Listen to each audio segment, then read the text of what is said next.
Assalamu alaikum.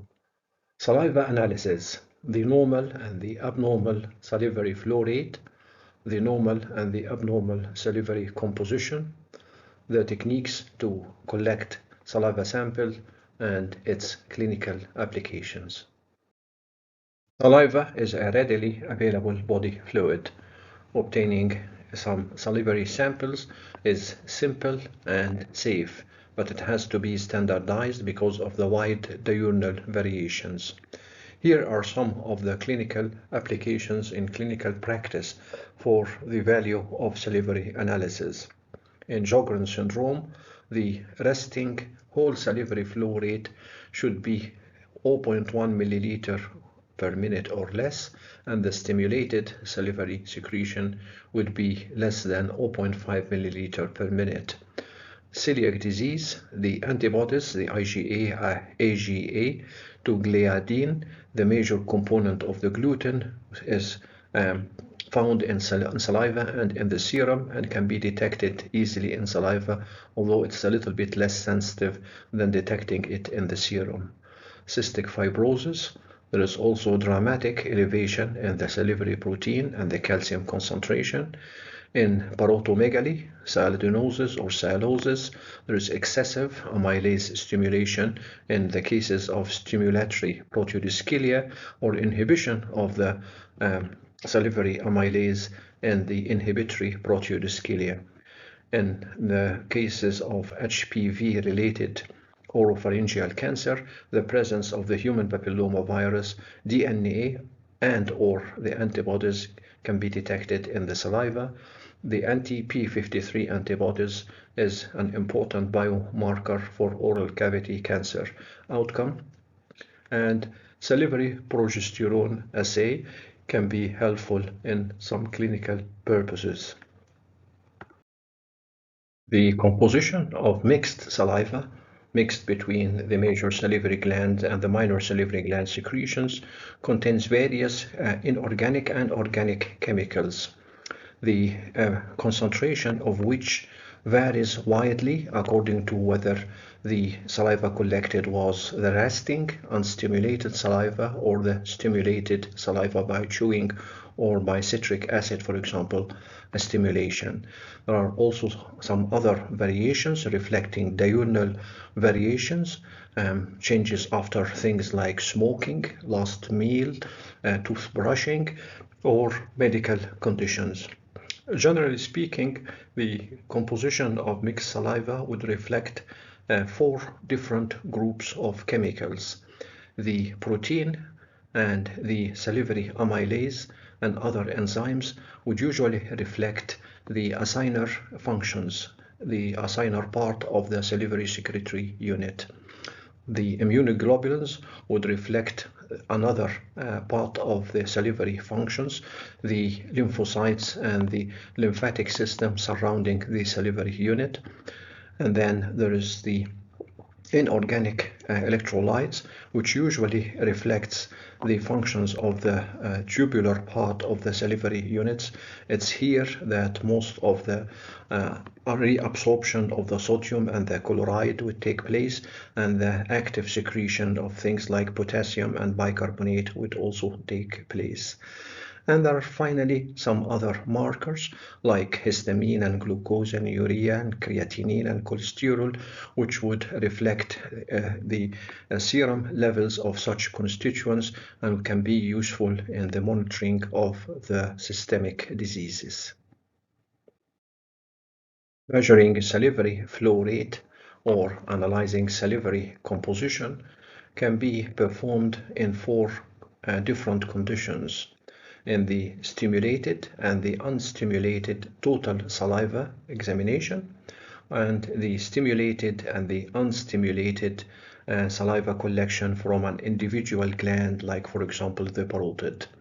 To stimulate the salivary secretions from an individual gland or for a total saliva collection, systemic or more usually local sialagogues can be used to stimulate the salivary flow. The particular method used for quantifying saliva flow rate would depend very much on whether you need a whole saliva sample or saliva collected from an individual gland like the parotid gland, for example. For a whole saliva collection in the unstimulated state, the saliva sample can be obtained by simple measures like draining the saliva collected in the oral cavity, asking the patient to spit it in a special container, or using suction to obtain the saliva. If stimulated whole saliva is required, then the salivary flow can be stimulated by chewing a sponge gauze, for something like 2 minutes and weighting it before and after mastication. The difference would be the stimulated whole saliva flow. Otherwise, you could ask patients to chew something like a paraffin wax, a standardized paraffin wax block, or chewing gum to stimulate whole salivary flow. The stimulated saliva can be spitted into a measuring cup over the given period of time. If a sample of saliva is required from an individual gland, specifically like the parotid, then either a catheterization of the parotid duct or placing special cups over the gland orifice can be used to obtain a pure parotid saliva sample. Obtain a stimulated salivary sample to measure stimulated salivary flow rate and analyze its composition. Either systemic or more usually local sialagogues can be used. The most potent systemic salivary sialagogue is pilocarpine, which is a parasympathomimetic medication. This is rarely used outside research. Local sialagogues are more convenient with minimal side effects and therefore are more widely used in clinical practice. Commonly used method is to drop citric acid solution 5% on the dorsum of the tongue to stimulate salivary secretion. Sialometry refers to standardization and validation of an objective technique to collect and measure salivary flow rate. It can determine exactly the quantity of both resting and stimulated whole saliva or individual saliva from specific gland under a set of standardized conditions. Because the normal flow rate would vary due to diurnal variations, hydration, food intake, and other factors. At rest, the salivary flow rate is somewhere between 0.3 and 0.4 milliliters per minute, the whole saliva flow rate. This can increase 5 times on stimulation by chewing, for example, to up to 1.5 to 2 milliliters of saliva per minute. These figures can be used to determine what is abnormal.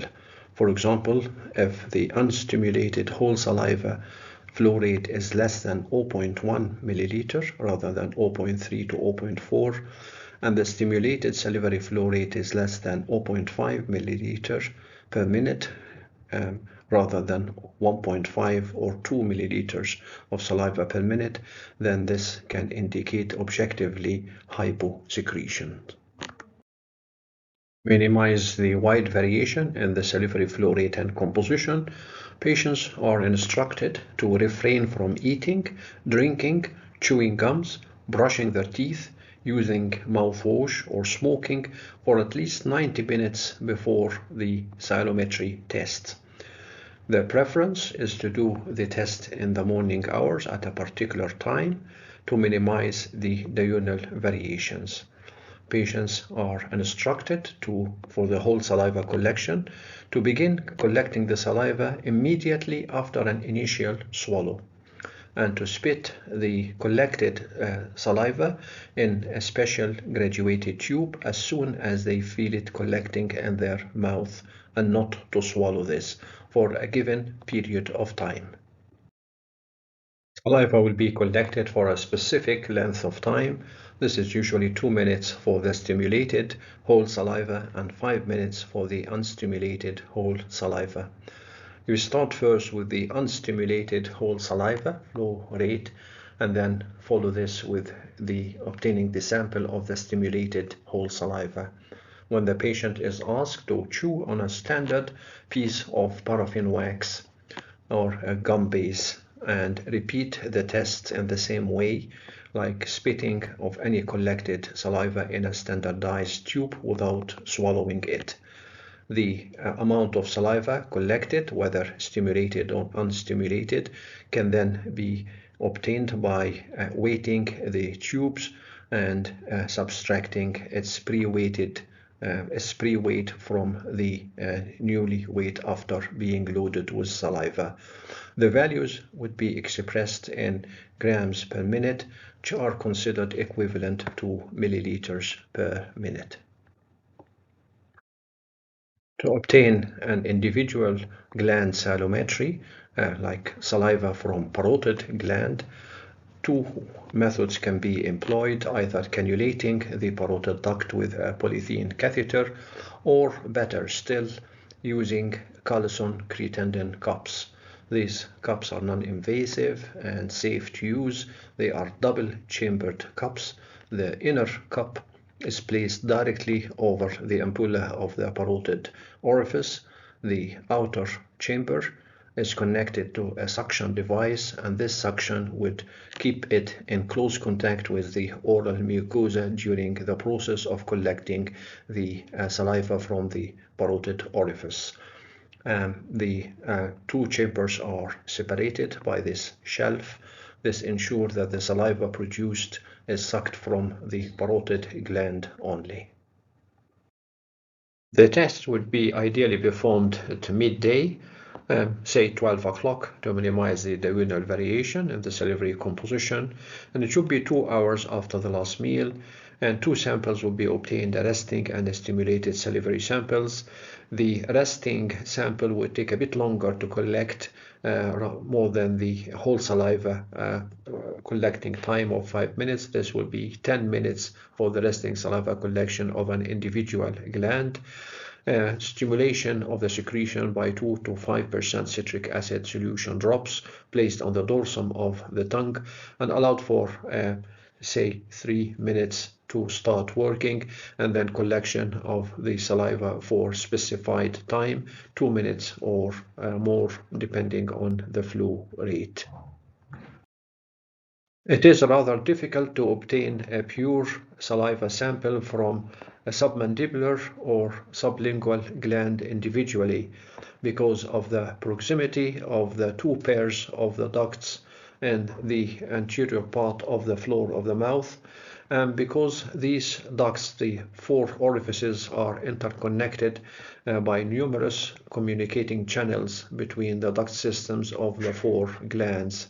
So the common technique is to collect the pooled saliva in the anterior part of the floor of the mouth using a syringe to get assessment of the saliva from submandibular and sublingual glands together. Which sialometry technique? It all depends on the exact clinical situation, which clinical diagnosis do you want to reach.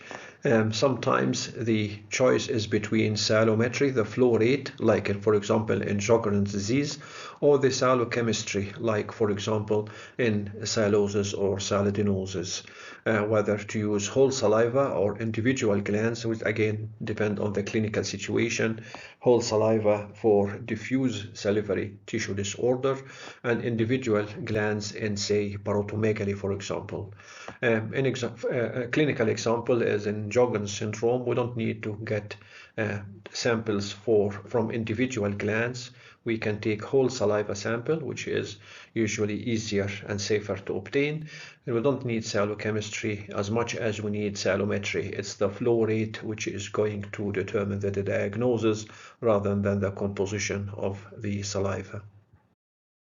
In addition to sialometry, which would provide information about salivary flow rate, whether stimulated or resting, sialochemistry would provide important information about the chemical composition of the saliva, including things like saliva proteins and enzymes, which would usually reflect the function of the acinar cells, the saliva electrolytes, which would reflect the functions of the duct system cells, and saliva immunoglobulins, which would reflect the functions of the supportive lymphatic system in the salivary glands.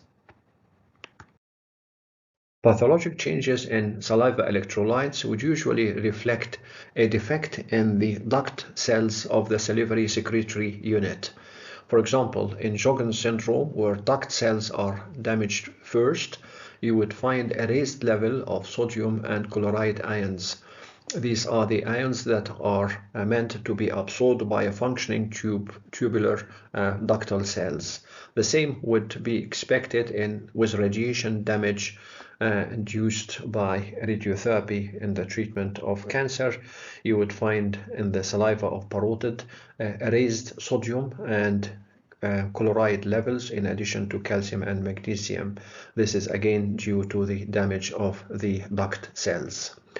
You would also find depression in the sodium levels in hypertension and raised potassium levels with alcoholic cirrhosis. In hyperparathyroidism, there will be raised calcium levels. In diabetes, there will be raised calcium levels as well. In chronic pancreatitis, the level of the bicarbonate will be depressed. Some psychiatric illness, there will be some raised levels of the sodium. Some indices, clinically diagnostic indices, could be obtained for cystic fibrosis, aldosteronism, and digitalis intoxication by combining the levels of different electrolytes together. Conditions affecting salivary protein and enzyme secretions are usually related to damage of the acinar cells. These can be seen in late stages of Sjogren's disease. You would find raised total protein and beta-2 microglobulin levels in the parotid gland saliva. Similar rise in total proteins and amylase and lysozyme would be found in cystic fibrosis. In liver cirrhosis, there will be a raised level of total protein and amylase. In hyperparathyroidism, there will be raised total protein. In diabetes, there will be raised total protein and some immunoglobulins. And in sarcoidosis, the level of the amylase and the lysozymes would be depressed. However, the definitive diagnosis of Sjogren's syndrome would rest on measuring the flow rate and obtaining a biopsy from the minor salivary glands, usually the lower lip, according to the European Community Study Group on the diagnostic criteria for Sjogren's syndrome. A low resting as well as stimulated flow rates should be expected in Sjogren's syndrome. Cut-off values are 0.1 milliliter per minute for resting whole saliva and 0.5 milliliter per minute for stimulated saliva, and this would be diagnostic. Sialometry techniques were applied to patients who have sialadenosis in the parotid. The saliva collected showed no significant differences from normal levels in the immunoglobulins, excluding the possibility that the disease is caused by a chronic inflammatory process. There was also no changes from normal in the electrolyte levels. Electrolytes are mainly reabsorbed and secreted through the tubular cells, and it's not under the control of the autonomic nervous system, so normal levels of electrolytes would also exclude any abnormalities in the ductal cells. The main problem, the main disorder in the patient with sialadenosis would be changes in the saliva proteins, the enzymes in the saliva, basically the amylase, either as an excess production of amylase. In this condition, it would be termed stimulatory proteodyschilia because of increased overproduction of the enzyme, or the reverse, if the enzyme formation and release is inhibited, it gives the pattern of inhibitory proteodyschilia. In both conditions, the acinar cells disorder would lead to swelling of the individual cells by accumulation of zymogen granules containing the amylase. Cystic fibrosis is an autosomal recessive genetic condition affecting 1 in 3,000 newly borns in Northern Europe. The main defect would be a disorder in the regulation of chloride ion transport across cell membranes. The net effect of this would be the formation of secretions from all exocrine glands, secretion of increased viscosity due to increase in total saliva protein and in calcium content.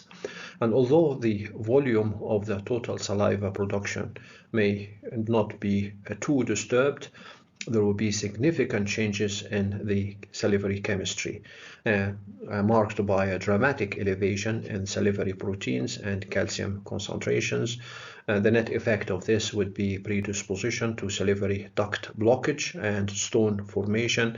Multiple small stones could form from minor salivary glands at the edges around the gingival margins, for example, multiple small stones. Sialolithiasis, or the tendency to form salivary stones, is dependent on the viscosity of the saliva. This could, for example, increase in case of dehydration, or it also depends on the reduction of the flow of saliva, or even stasis if the duct systems are partially or totally blocked by mucosal obstruction or inflammation of the lining salivary unit. This would lead to retention of cellular or even bacterial debris that may or may not be calcified to form stones. The biochemical components of the salivary stones would vary. Some of these stones are high in calcium content and would therefore be radiopaque, like 90% of submandibular stones, while parotid stones, 90% of them are radiolucent because of low calcium concentration in parotid stones. And finally, in celiac disease, which is characterized by malabsorption of gluten in the intestines, antibodies, IgA, to a major component of gluten, the gliadin, can be detected both in the saliva or the serum.